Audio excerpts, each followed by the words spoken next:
Bienvenidos de nuevo a Relatos del Abismo. Hoy nos adentramos en una de las obras maestras del terror cósmico, una historia que el mismísimo H.P. Lovecraft consideró el mejor relato sobrenatural jamás escrito. Prepárense para un viaje al corazón de la Europa salvaje, donde la naturaleza misma se convierte en una amenaza palpable y desconocida. Hoy les presento la historia completa de los sauces de Algornán Blackwood. Nuestra historia es narrada en primera persona por uno de dos amigos aventureros que descienden en canoa por el imponente río Danubio. Después de semanas de viaje, remando a través de paisajes cambiantes, se adentran en una región que se siente distinta a todo lo que han conocido. Han llegado al corazón mismo de Europa, una vasta y desolada llanura fluvial en la frontera entre Hungría y Rumanía, un lugar que parece existir fuera del tiempo y de los mapas modernos. El paisaje es abrumadoramente monótono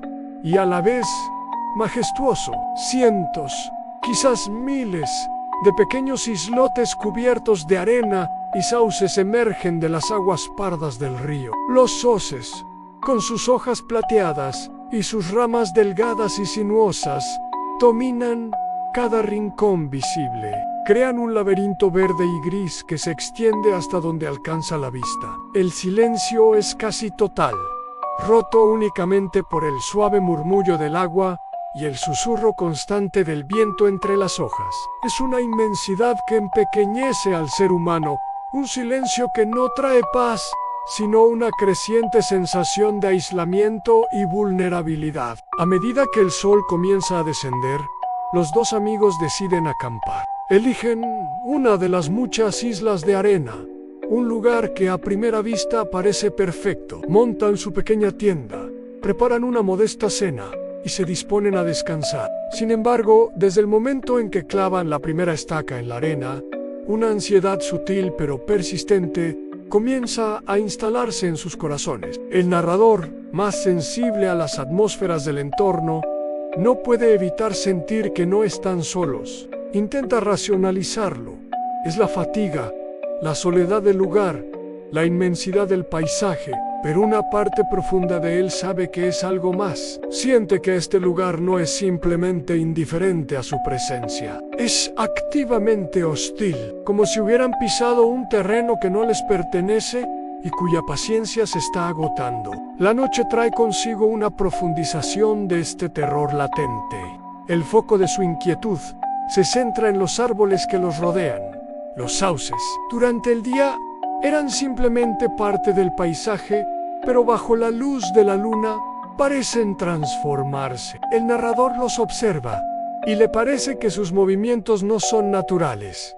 No es solo el viento meciendo sus ramas. Hay una intención en su vaivén, una coreografía macabra. Parecen susurrar entre ellos, observarlos, casi como si se estuvieran acercando sigilosamente a su campamento cuando no están mirando. Los sauces dejan de ser árboles y se convierten en la manifestación física de la malevolencia del lugar, centinelas de un poder antiguo y terrible. El narrador empieza a formular una teoría aterradora. Quizás este islote, este tramo del río está habitado, no por animales o por otros humanos, sino por entidades no humanas, fuerzas elementales o seres de otra dimensión.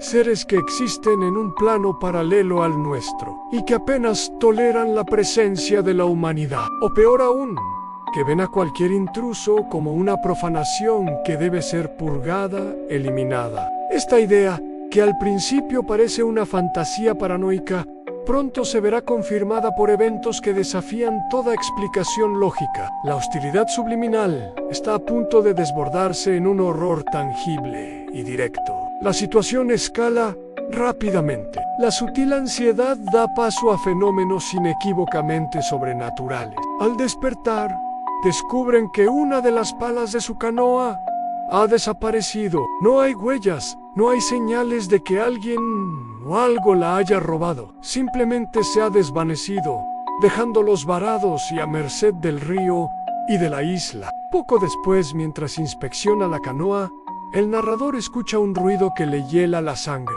un golpeteo metálico, rítmico y deliberado, proveniente del interior del bote vacío, como si algo invisible estuviera golpeando el casco desde dentro. Corre a mirar, pero no hay nada, solo el silencio y la opresiva presencia de los sauces. Al caer la noche, el horror auditivo se intensifica. Escuchan un sonido grave y prolongado, un zumbido bajo que parece vibrar en el aire mismo.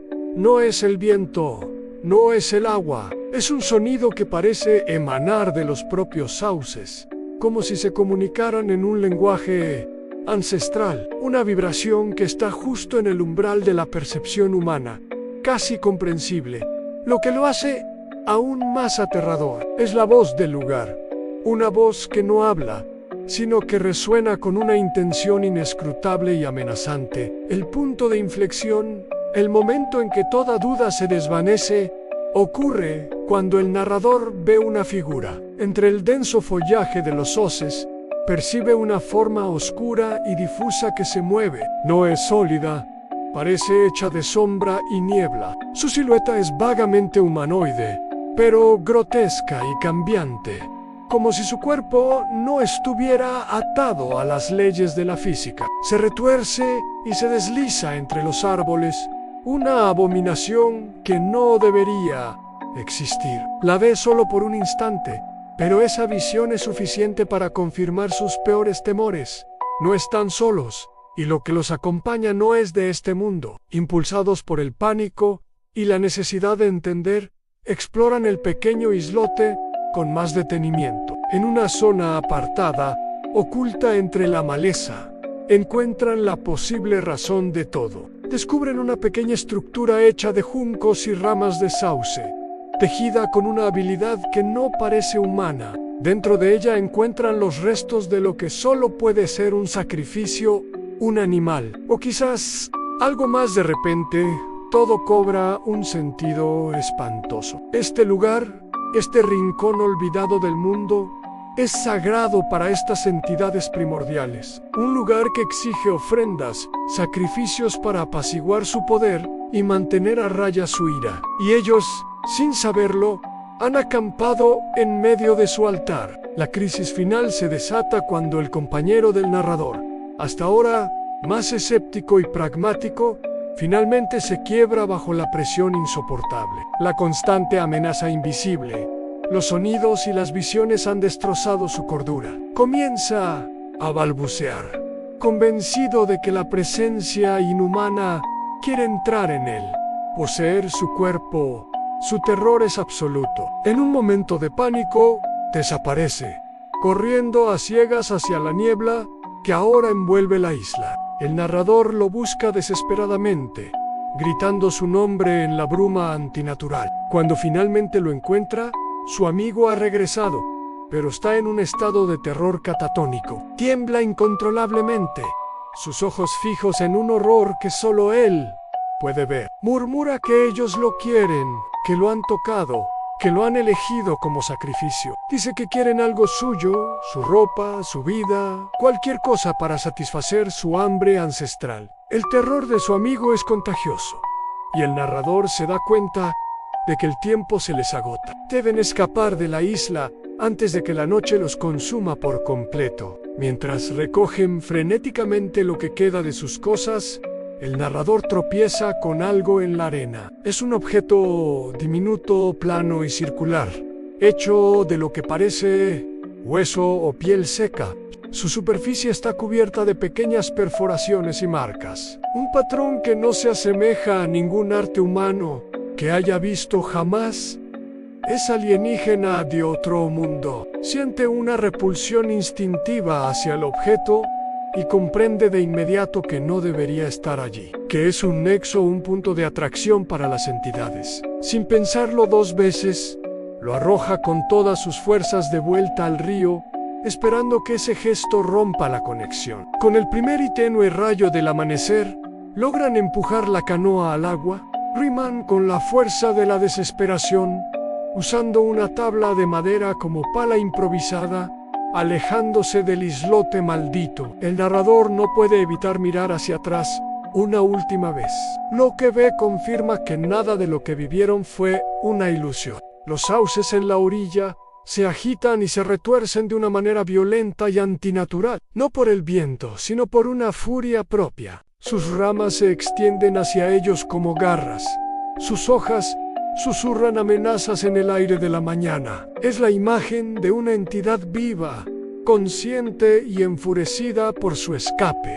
La historia termina con los dos amigos a salvo, lejos del alcance de los sauces, pero sus almas están marcadas para siempre. Han sobrevivido, pero han perdido su inocencia sobre el mundo. Han vislumbrado lo que yace más allá del velo de nuestra realidad cotidiana. Han aprendido la terrible verdad que en los rincones más salvajes de la naturaleza existen fuerzas primigenias y elementales tan antiguas como el tiempo. Fuerzas para las cuales la humanidad no es más que una intrusión insignificante, un breve parpadeo en la existencia, o peor aún, simple alimento para un hambre que nunca se sacia. Gracias por acompañarnos en este viaje a las profundidades del terror de la naturaleza. Los sauces nos recuerda que el más grande horror no siempre viene de monstruos con garras y colmillos, sino del susurro del viento en un lugar equivocado, de la sombra que se mueve donde no debería haber nada. Si esta historia ha resonado contigo, no olvides darle a me gusta, compartirla y suscribirte a Relatos del Abismo, Icos del Caos. Para más incursiones en lo desconocido, hasta la próxima.